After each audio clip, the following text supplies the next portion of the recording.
Araby by James Joyce. North Richmond Street, being blind, was a quiet street except at the hour when the Christian Brothers School set the boys free. An uninhabited house of 2 stories stood at the blind end, detached from its neighbors in a square ground. The other houses of the street, conscious of decent lives within them, gazed at one another with brown, imperturbable faces. The former tenant of our house, a priest, had died in the back drawing room.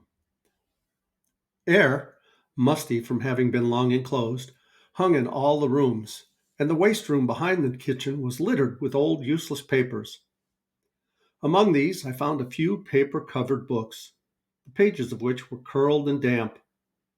The Abbot by Walter Scott, The Devout Communicant, and the Memoirs of Vidocq. I liked the last best because its leaves were yellow. The wild garden behind the house contained a central apple tree and a few straggling bushes, under one of which I found the late tenant's rusty bicycle pump. He had been a very charitable priest. In his will, he had left all his money to institutions and the furniture of his house to his sister. When the short days of winter came, dusk fell before we had well eaten our dinners. When we met in the street, the houses had grown somber. The space of sky above us was the color of ever-changing violet, and towards it the lamps of the street lifted their feeble lanterns. The cold air stung us, and we played till our bodies glowed. Our shouts echoed in the silent street. The career of our play brought us through the dark, muddy lanes behind the houses, where we ran the gauntlet of the rough tribes from the cottages, to the back doors of the dark, dripping gardens, where odors arose from the ash pits, to the dark, odorous stables, where a coachman smoothed and combed the horse, or shook music from the buckled harness. When we returned to the street, light from the kitchen windows had filled the areas. If my uncle was seen turning the corner, we hid in the shadow until we had seen him safely housed. Or if Mangan's sister came out on the doorstep to call her brother into his tea, we watched her from our shadow peer up and down the street. We waited to see whether she would remain or go in, and, if she remained, we left our shadow and walked up to Mangan's steps resignedly. She was waiting for us, her figure defined by the light from the half-open door. Her brother always teased her before he obeyed, and stood by the railing looking at her. Her dress swung as she moved her body, and the soft rope of her hair tossed from side to side. Every morning I lay on the floor in the front parlor, watching her door. The blind was pulled down to within an inch of the sash so that I could not be seen. When she came out on the doorstep, my heart leaped.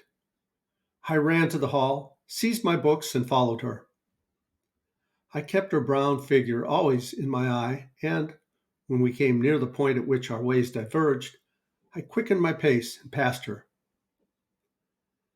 This happened morning after morning. I had never spoken to her except for a few casual words, and her name was like a summons to all my foolish blood. Her image accompanied me, even in places the most hostile to romance. On Saturday evenings, when my aunt went marketing, I had to go to carry some of the parcels. We walked through the flaring streets, jostled by drunken men and bargaining women, amid the curses of the laborers, the shrill litanies of shop boys who stood on guard by the barrels of pigs' cheeks, the nasal chanting of street singers who sang a "Come All You" about O'Donovan Rosa, or a ballad about the troubles in our native land. These noises converged in a single sensation of life for me. I imagined that I bore my chalice safely through a throng of foes. Her name sprang to my lips at moments in strange prayers and praises which I myself did not understand. My eyes were often full of tears. I could not tell why, and at times a flood from my heart seemed to pour itself out into my bosom. I thought little of the future. I did not know whether I would ever speak to her or not, or, if I spoke to her, how I could tell her of my confused adoration. But my body was like a harp, and her words and gestures were like fingers running upon the wires. One evening, I went into the back drawing room in which the priest had died. It was a dark, rainy evening, and there was no sound in the house. Through one of the broken panes, I heard the rain impinge upon the earth, the fine, incessant needles of water playing in the sodden beds. Some distant lamp or lighted window gleamed below me. I was thankful that I could see so little. All my senses seemed to desire to veil themselves, and, feeling that I was about to slip from them, I pressed the palms of my hands together until they trembled, murmuring, oh love, many times. At last she spoke to me.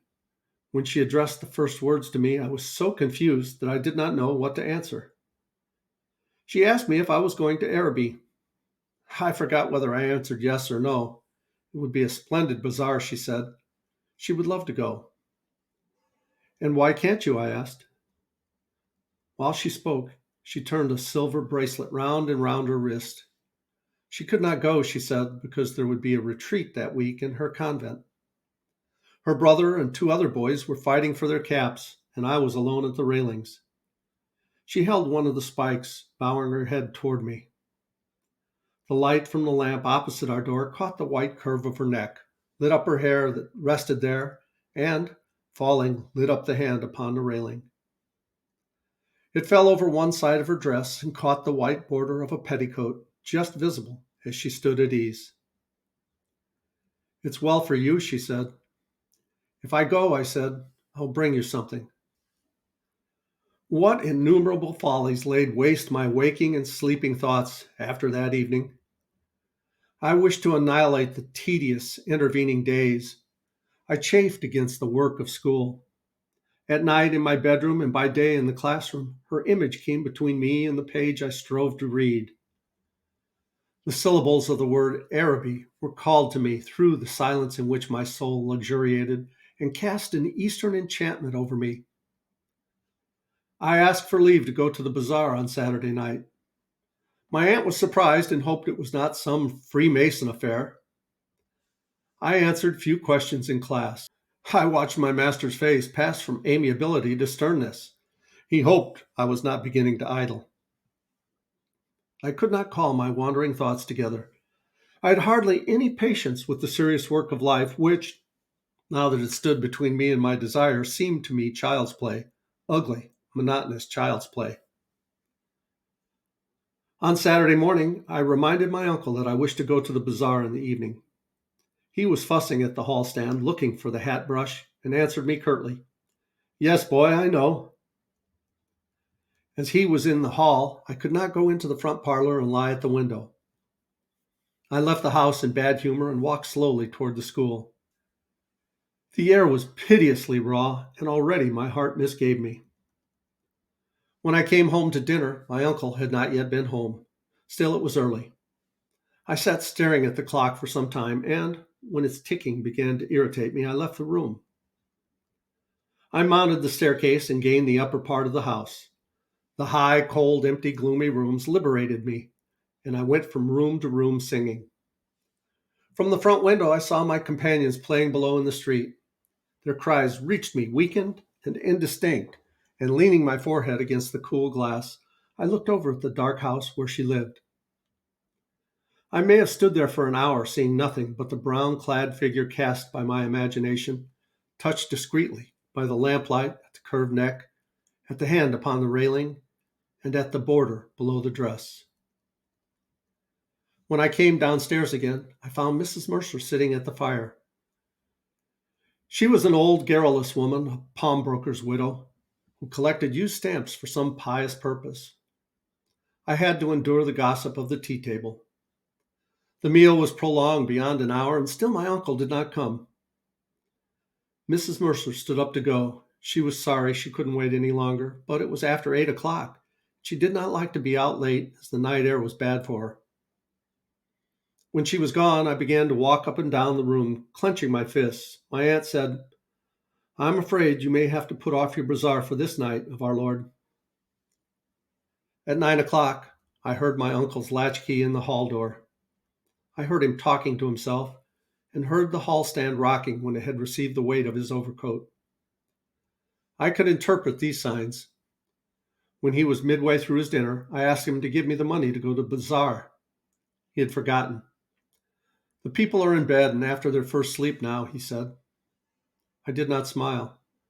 My aunt said to him energetically, "Can't you give him the money and let him go? You've kept him late enough as it is." My uncle said he was very sorry he had forgotten.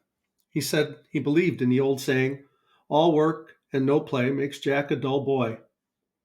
He asked me where I was going, and when I told him a second time, he asked me did I know the Arab's farewell to his steed. When I left the kitchen, he was about to recite the opening lines of the piece to my aunt. I held a florin tightly in my hands as I strode down Buckingham Street toward the station. The side of the streets thronged with buyers and glaring with gas recalled to me the purpose of my journey. I took my seat in the third-class carriage of a deserted train. After an intolerable delay, the train moved out of the station slowly. It crept onward among the ruinous houses and over the twinkling river. At Westland Row Station, a crowd of people pressed to the carriage doors, but the porters moved them back, saying that it was a special train for the bazaar. I remained alone in the bare carriage. In a few minutes, the train drew up beside an improvised wooden platform. I passed out onto the road and saw by the lighted dial of a clock that it was 10 minutes to 10. In front of me was a large building which displayed the magical name. I could not find any sixpenny entrance, and fearing that the bazaar would be closed, I passed in quickly through a turnstile, handing a shilling to a weary-looking man. I found myself in a big hall girdled at half its height by a gallery. Nearly all the stalls were closed, and the greater part of the hall was in darkness. I recognized a silence like that which pervades a church after a service. I walked into the center of the bazaar timidly. A few people were gathered about the stalls which were still open. Before a curtain over which the words Café Chantrant were written in colored lamps, two men were counting money on a salver. I listened to the fall of the coins. Remembering with difficulty why I had come, I went over to one of the stalls and examined porcelain vases and flowered tea sets. At the door of the stall, a young lady was talking and laughing with two young gentlemen. I remarked their English accents and listened vaguely to their conversation. "Oh, I never said such a thing." "Oh, but you did." "Oh, but I didn't." "Didn't she say that?" "Yes, I heard her." "Oh, that's a fib." Observing me, the young lady came over and asked me did I wish to buy anything. The tone of her voice was not encouraging. She seemed to have spoken to me out of the sense of duty. I looked humbly at the great jars that stood like Eastern guards at either side of the dark entrance to the stall and murmured, "No, thank you." The young lady changed the position of one of the vases and went back to the two young men. They began to talk of the same subject. Once or twice the young lady glanced at me over her shoulder. I lingered before her stall, though I knew my stay was useless. To make my interest in her wares seem the more real. Then I turned away slowly and walked down the middle of the bazaar. I allowed the 2 pennies to fall against the 6 pence in my pocket. I heard a voice call from one end of the gallery that the light was out. The upper part of the hall was now completely dark. Gazing up into the darkness, I saw myself as a creature driven and derided by vanity, and my eyes burned with anguish and anger. Well, thank you so much for listening. I hope you enjoyed that story. Please come back for our next video. I love you guys. As Tigger says, ta-ta for now.